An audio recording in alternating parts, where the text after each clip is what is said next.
China in January. This would double the amount they shipped last year. Chinese soybean meal prices have hit a 26-month high. This could make importing U.S. soy more attractive despite the current political climate. U.S. corn futures were down slightly in morning trade. The December contract lost a cent to $3.64. The International Grains Council increased their world corn production estimate to 1.074 billion tons. This is 10 million more than last month's estimate. However, the European Commission dropped its corn production estimate by 3.6 million tons to 61.9 million tons. Wetter weather is expected to move into the western corn belt over the next week, which could halt harvest in the upper Mississippi River Valley and the Great Lakes areas. U.S. wheat futures were lower in morning trade. The December contract in Chicago lost 5 cents to 5.08. Kansas City was down 5 cents to 5.12 per bushel, and Minneapolis December wheat fell 3 cents to 5.77. The spring wheat harvest in Saskatchewan is 53% complete, according to yesterday's crop report. The country of Jordan has canceled a tender to buy 120,000 tons of wheat. Russia's Sovecon has lowered its Russian wheat forecast slightly to 33.5 million tons. They cited more domestic consumption of wheat due to a switch from corn. That's a look at the ICE futures, canola, and U.S. markets for Friday morning, September 28th in Winnipeg. From Markets Butler Farm, Farm Equipment in I'm Fort Ashley St. John has a Robinson. new 5-foot by 6-foot round baler that delivers higher capacity and higher density. The New Holland Roll Belt 560. This restyled round baler is built New Holland Smart with better windrow feeding and new pickup and belt choices. The result is a 20% increase in pickup capacity, belt strength, belt drive force, and overall baling capacity compared to previous models. Start getting more out of every hay season with a Roll Belt 560 round baler. See Butler Farm Equipment in Fort St. John today. The opinions expressed during this show do not represent those of this station. If you've missed any of this show, you can follow the podcast at Energeticcity.ca. Now, an in-depth look at the news and information shaping our community. This is Trev Talks with your host, Trevor Boland. Okay, I'm not Trevor Boland. We went over this last week. My name's Chris Newton. Good afternoon, morning, I should say. Welcome to Just Talks on Moose FM. Joined by a very esteemed guest this morning. He is the president of the Fort St. John and District Chamber of Commerce, Nelson Stowe. Nelson, welcome. Thank you. Welcome. Good morning. How's it going? Wonderful. Thanks very much, Chris. Excellent. So the Chamber, obviously, you guys have been super busy this past year. You guys have had some excellent guest speakers, have gotten to, being the local reporter, gotten to cover most of the chamber luncheons that you guys have had and some amazing guest speakers. Maybe tell us about some of those guest speakers you guys have had on for your chamber luncheons so far this year. Yeah, so we run our luncheons from September through to June. We take the summer off. And our goal is to bring speakers that are going to reflect interests of our business community. Mm-hmm. And that doesn't necessarily mean just business people or, bottom line is the Chamber of Commerce is interested in our business succeeding, and that means attracting the right people to the community. Employers contract good employees, which means we are also interested in having a good healthcare system, a good education system, a nice community. All those things do play in the role of having a strong business community. For sure. So our speakers range. We had geoscience here in this spring, and that was a great presentation on the work they're doing in the area, the new projects of discovering new opportunities for mining and oil and gas. Mm-hmm. I believe there was an announcement just this week. I think they found some interesting plays on the edges of the Montney. They did, yeah. So that was interesting. That was a good update on what they're doing. We've had just recently, of course, this week we had the Royal Opposition leader, Mr. Wilkinson, was here, and he spoke to us, sponsored by ICBA. And of course, he gave us an update of what the Liberal Party is doing. Of course, some of the parts of that conversation was on the proportional representation, which we'll probably talk a little bit about. For sure, absolutely. But speakers, it's important. It's important to bring good speakers, and we try to partner with local organizations who are bringing speakers and try to coordinate the round of lunches. And so far, we're getting 50 to 70 people to our luncheons, and we're real pleased with that. That's awesome. Now, I guess take me through some of the the activities of the Chamber of Commerce, because you guys obviously, your role is to promote local businesses. Correct. And I guess, tell me about the balance of sort of, promoting local businesses that are, both larger and smaller businesses, right? Because small businesses, as, politicians of all stripes will tell us, make up the backbone of our economy in a sense. Right. Yeah, for sure. So what are sort of the things that you guys promote, both smaller businesses, but also balancing that out with some of the larger businesses in town? Right. So the chamber doesn't have any discrimination as to who can be a member. Any business can be a member of the chamber. Whether you're a global, international, or you're a local or a regional business, everybody could be a member of the chamber. With regards to what we do try to do locally, we try to provide opportunities for business owners to network. That's one of the key things. Right. And to inform them as to what's going on locally that can affect their business. On a regional, provincial level, we do advocate for the local business community on issues that may affect us. For example, last February, the Northern B.C. Chambers went to the Victoria, and we were fortunate enough to meet with 6 ministers in 6 separate meetings that day to discuss the challenges of the North. The challenges that we discussed were rail lines, cars availability for export of product. We talked about the highway infrastructure. We talked about the bridge, of course, that everyone talks about going across the Taylor Bridge. The Taylor Bridge. So we emphasized all these things, and all these things are important to our business community. Certainty. We also talked about what are the costs of the new payroll tax to business, things of those natures. So we try to do those things on a local level. There's different kinds of businesses. Some businesses don't really require much of the chamber in the nature of what they do, and some businesses need a lot of work, need a lot of help. One of the areas, of course, is our small retailers in Fort St. John. So what we did there is through the Northern NDIT. NDIT funds a LOVE program, and the City of Fort St. John contracted the Chamber of Commerce to implement the LOVE program. And basically we have about 80 members on that. So these are local retailers who need some assistance on having a web presence, a digital presence. We provide that for them, and then networking opportunities once again to mentor, talk to other business owners, and things like that. What this LOVE program? I mean, I've seen it. It's something that I first noticed in Chetwynd when I was living in Chetwynd several years ago. And it seems to have expanded all over northern BC. Take me through, I guess, how long has this LOVE program been around? How have you seen sort of membership in this program pick up? Like, has it kind of, did it jump and then plateau, or is it just a steady stream upwards? How's that working out? Yeah, so I think it's about, and correct me if I'm wrong, I believe we've had the LOVE program in Fort St. John for about 2.5 years now. It's been around longer than that, you're right, and I'm not sure how far back it goes. In the local market, what we did was our staff went out and solicited all the local retailers and said, this is what the program is, would you like to have a buy-in? The initial investment cost was very reasonable. I believe it was like $100. But what that gave them, though, was a professional photographer, a professional web designer, and an opportunity for those retailers to lay out, if you will, on the web, a web page with professional photographs and a story about what their business is.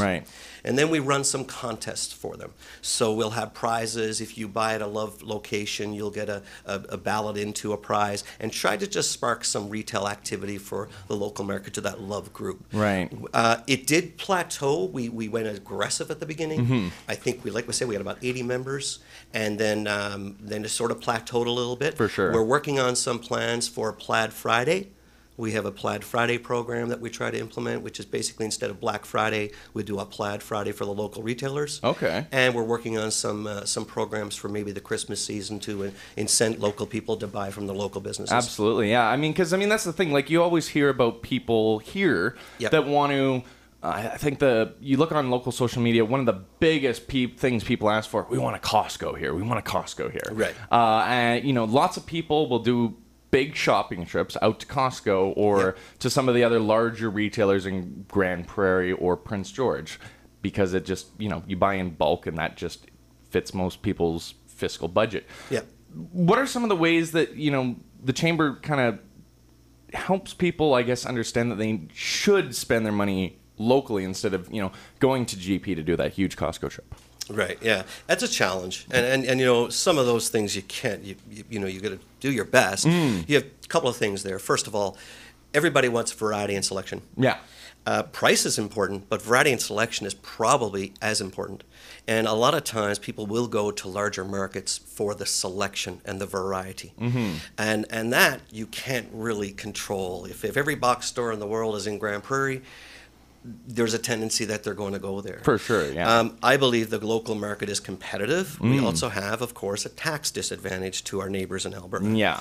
So when you compare those two things, to be a retailer in Fort St. John, it is a challenge. Yeah. And I give accolades to any retailer in Fort St. John that has a successful business. Yeah. Because obviously they're doing something right. They're providing high level of service, competitive pricing, and a local presence that customers want. For sure. So all we can do really is try to continue to educate our local market, our local consumers about the Love program and these businesses, and encourage them to give the local business a chance. Right. I think a lot of times they're not given a shot. Sometimes we make assumption that prices are better somewhere else and variety is better somewhere else. Exactly. Maybe as consumers we need to step up and say, I got to give the guy locally a chance. For sure. And I'm guessing that's sort of perhaps some of the difficulty stems from, I guess, this being such a center with such a transient population. Yes. Like, you know, folks that have moved here, they've come from, I mean, I'm from the Lower Mainland. I know people who have come here from Edmonton. Our producer, Dave, say hi, Dave. Hi. He's from Calgary, came here from Calgary. So we'll hold that against him. Yeah, that's the thing. Like, it's... the only thing I'll hold against him is his love for the Flames, probably. Just having been a lifelong Canucks fan, even though they're a terrible hockey team. But getting back on track, just, you know, us coming from major centers, you know, we're used to when I was a kid, go Costco shopping, that sort of thing, right? So I guess it's sort of, there's that. I mean, what are some of the other ways you guys is another thing this chamber doing, maybe sort of saying, yeah, you go to Grand Prairie, but I mean, look at how much money you're spending on gas. And like, gas isn't that much cheaper in Grand Prairie, really. Right. When you think about it. Yeah, and you know what happens when I have those conversations with people, they say, well, I was going there anyway. Oh. You know, I'm going there for another reason. So you have other reasons why people leave the market. Right. They leave the market for health reasons. They leave the market for meetings. They things like that. Right. So sometimes, you know, you'd like to push those arguments, but sometimes they're deflected back saying, well, I'm going anyway. Gotcha. One of the other challenges, though, also to add to this, and is probably more important today than the tax incentives and so on and so forth, is buying online. I see the courier trucks. They come to my business every day, and one of the things I do is when he opens the door, I take a look in, and you should see the Amazon boxes, man. Wow. You know, that truck is full of Amazon boxes. That's Right. all purchases. That's all consumers buying goods and services outside of the community. So online is, I would say, is probably even a larger threat today to local retailers. Wow. Okay. That's very. And what are some of the ways? I guess what's something you would tell local residents who are doing Amazon shopping? What are some incentives you would say to shop here, type thing? Well, I think with certain products and services, it's nice to have a face. If you're investing your money into products and services that may require assistance afterwards, it's nice to have a company to walk into and say, hey man, I got a problem with this, can you help me out? And that's something the retailers locally can do. Retailers, of course, need to respond to that as well. They need to make sure they're providing excellent service to their clients. The other thing is too, before you click buy, just maybe pick up the phone.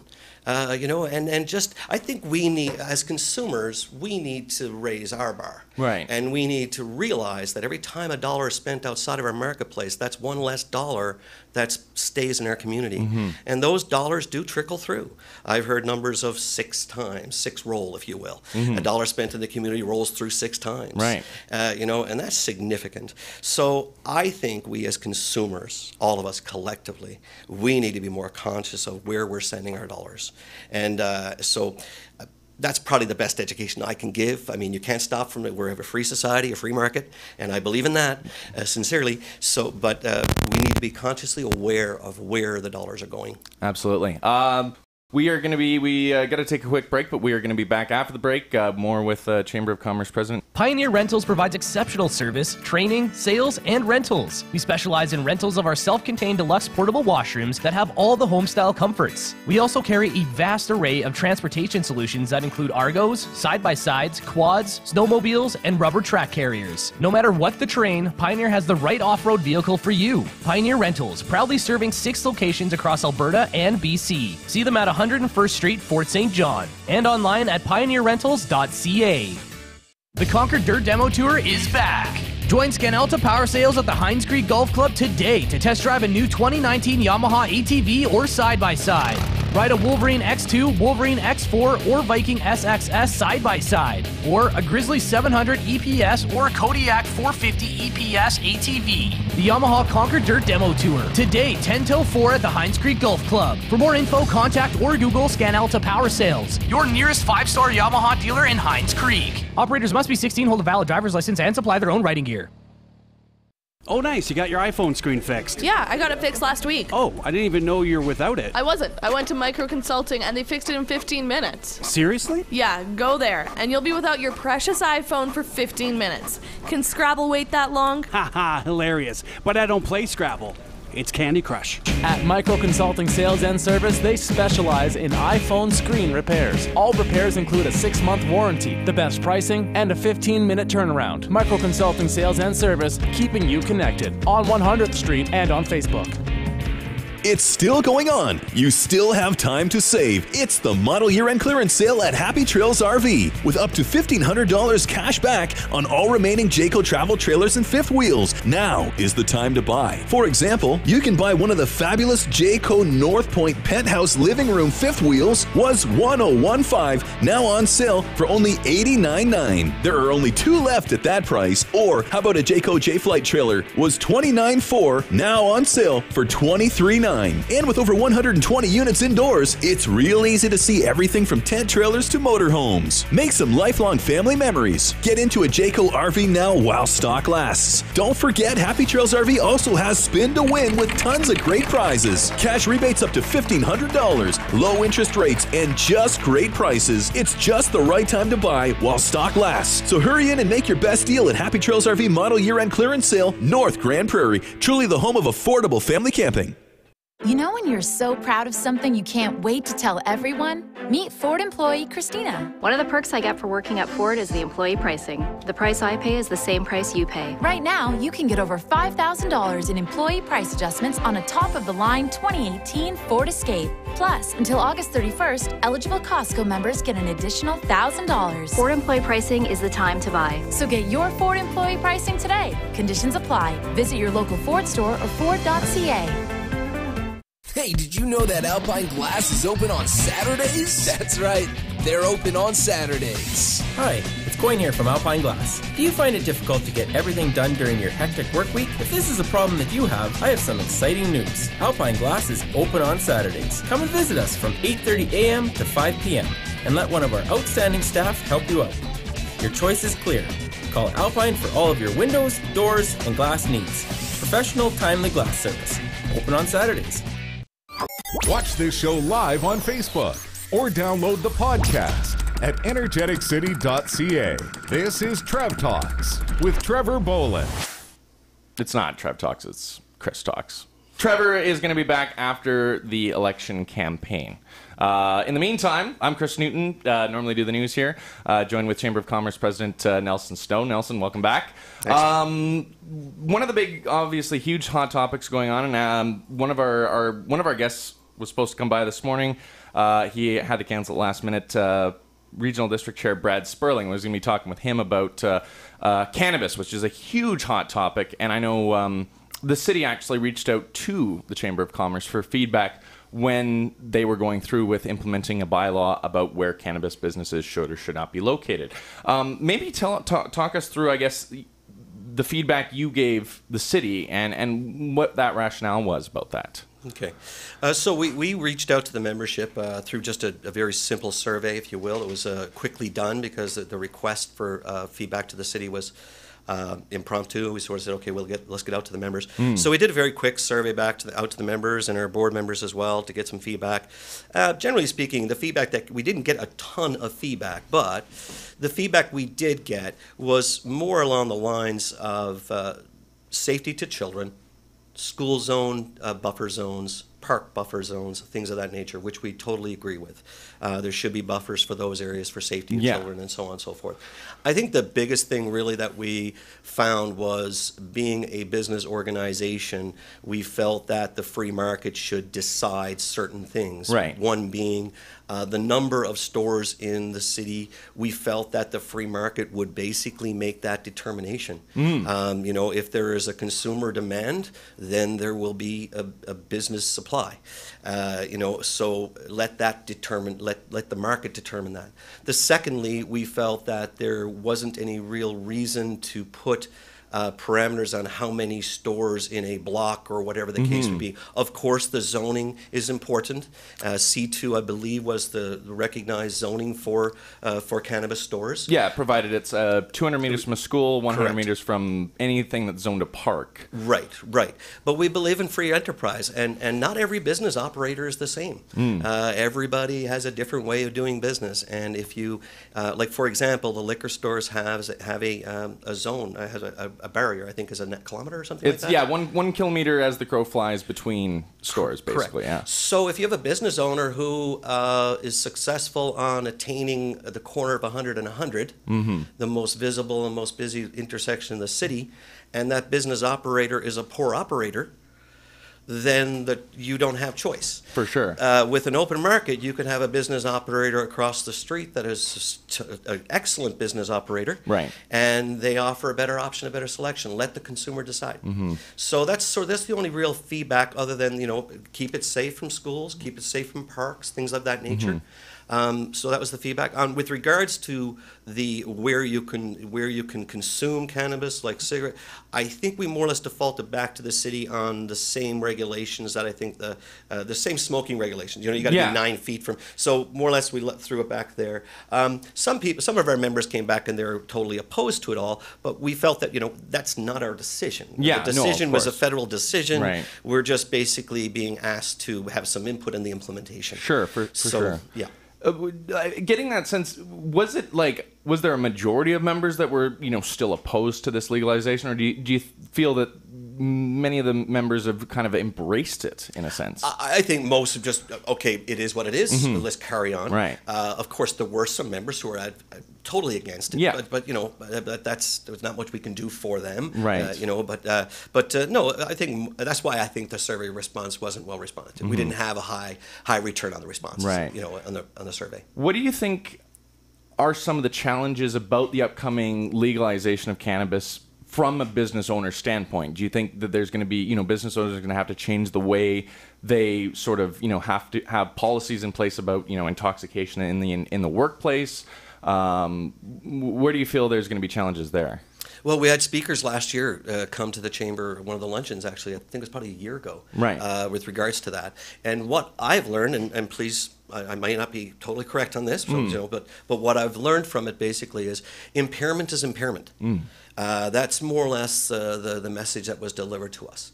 You know, if you can be impaired through alcohol or through cannabis, it's the same thing as far as an employer goes. Yeah. Of course, every job situation has different levels of safety and level, you know, how important it is, you know, to never show up to work as impaired. But I believe the same rules apply.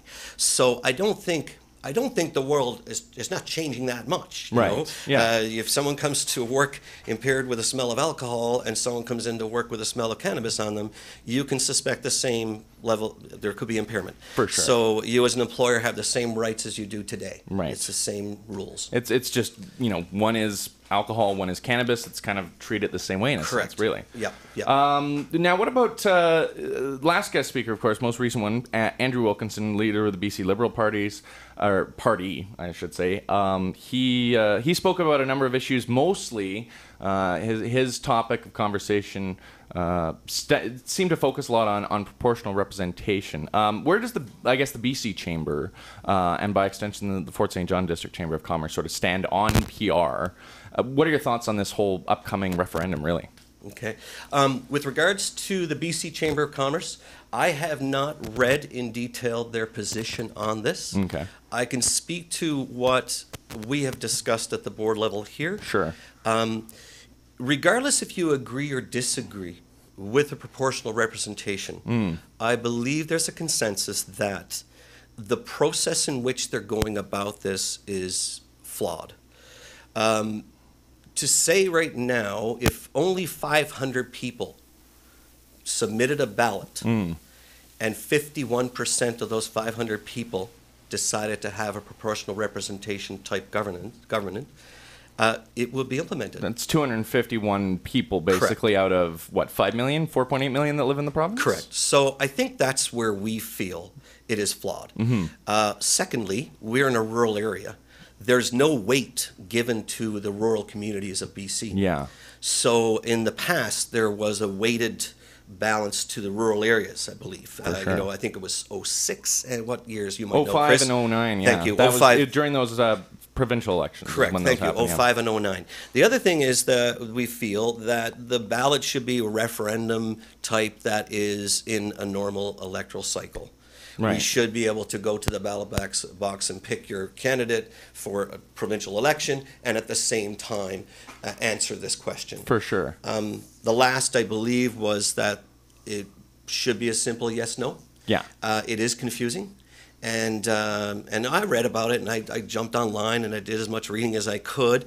It is very confusing, and I think the uncertainty as to if proportional representation was chosen by the public, say, we still don't know what it is. Right. We still don't know what it really looks like for rural BC. And I think that we live in rural BC, so that is our focus. Right. So I think our concern is that today we fight for our voice to be heard in Victoria.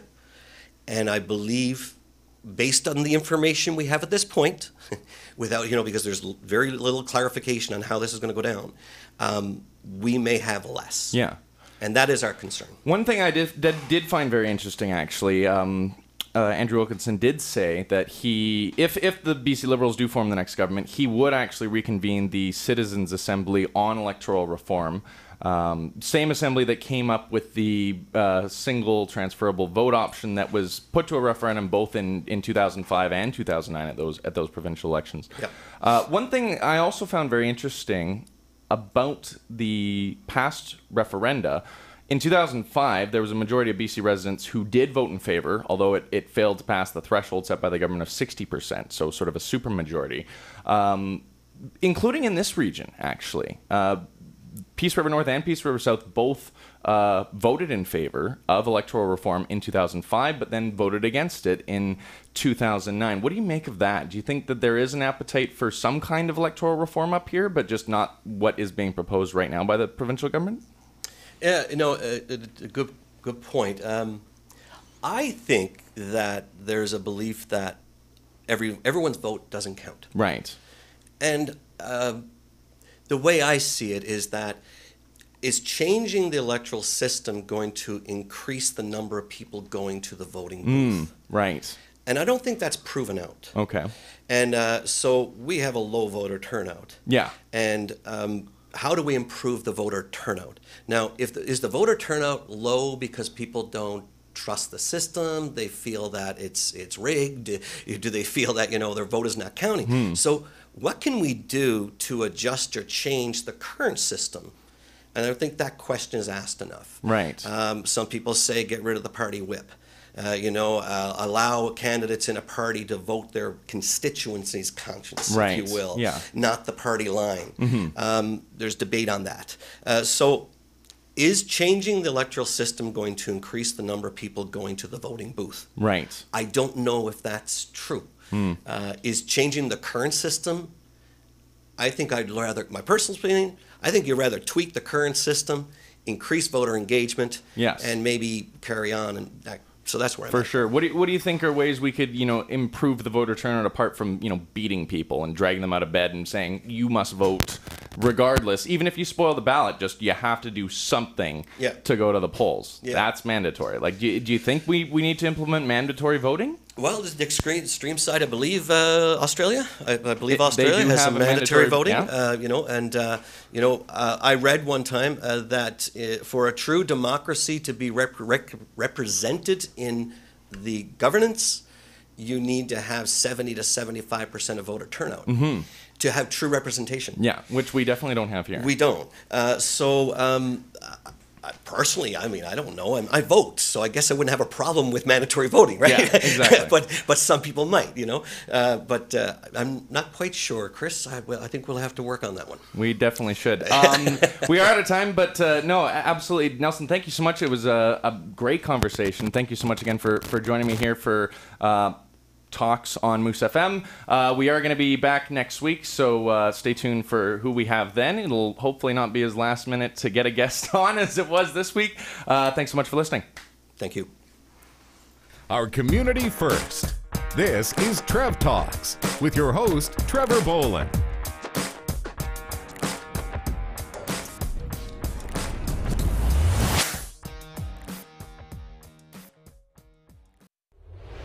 You've been listening to Trev Talks, a weekly talk show about Fort St. John and the North Peace.